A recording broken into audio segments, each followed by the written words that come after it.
बाण विस्फोरण में जड़े गुरुतर बड़ मेडिकल को स्थानांतर। कटक जिला सालेपुर थाना अंतर्गत जिग्नीपुर ग्राम में घटी अघटन।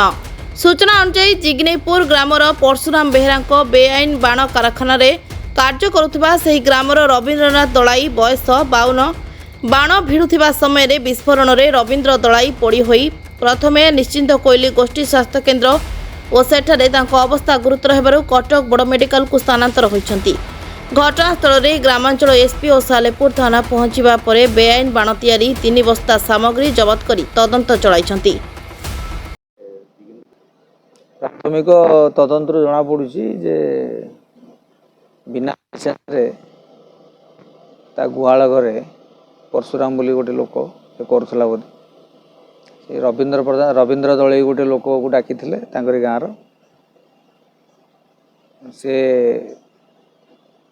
जिते बाण भिड़ी से विस्फोरण होती बिड़ी टाणिकी कहते कि प्रकृत कथा जना पड़ना आ से जगार जहाँ रिमेनान्स गुड़ाक थिला बारूद अन्य मैन्युफैक्चरिंग सामग्री गुड़ाक आम स्पॉट रु जप्ती करूँ।